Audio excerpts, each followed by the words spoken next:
యెహోవా హస్తము పరిశుద్ధ గ్రంథము నుండి మొదటి సమూయేలు గ్రంథము 5వ అధ్యాయము 1 నుండి 12వ వచనం.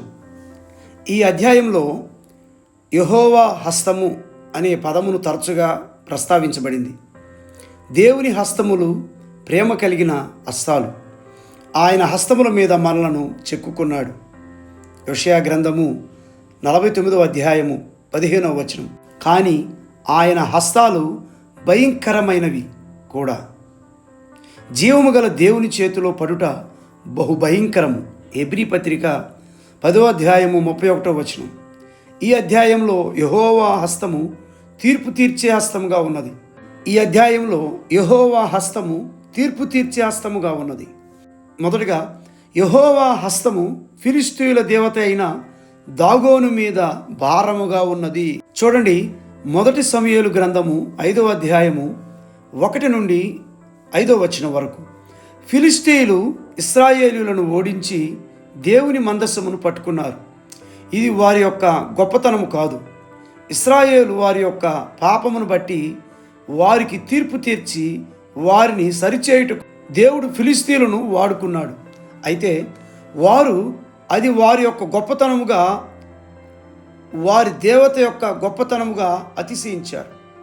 నిబంధన మందస్సము అనగా కేవలము చిన్న పెట్టి మాత్రమే కాదు, కానీ స్వయముగా దేవుని సన్నిధి. ఈ విషయాలన్నీ ఫిలిష్తీయులు కూడా గుర్తించారు. మొదటి సమూయేలు గ్రంథము 4వ అధ్యాయము 6-7 వచనాలు. అటువంటి దేవుని మందస్సాన్ని తీసుకుని వచ్చి వారి యొక్క దేవత అయిన దాగోను గుడిలో పెట్టారు. జీవము గల దేవుని మందస్సమును, ఆయన సన్నిధిని జీవము లేని విగ్రహముతో సమానము చేయటము వారి యొక్క పొరపాటు.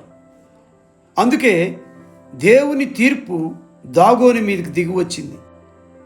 వారు వచ్చి చూసేసరికి దాగోను యెహోవా మందసం ఎదుట నేలను బోర్ల పడవేయబడినది. దేవుడు తన మహిమను విగ్రహములకు చెందనీయడు. యెషయా గ్రంథము 42వ అధ్యాయం 8వ వచనంలో చూస్తాం.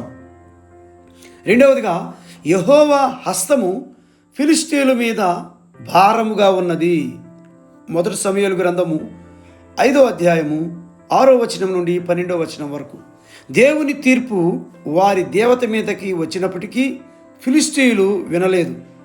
వారు దాగోనును లేవనెత్తి మరలా వాని స్థానమందు పెట్టారు.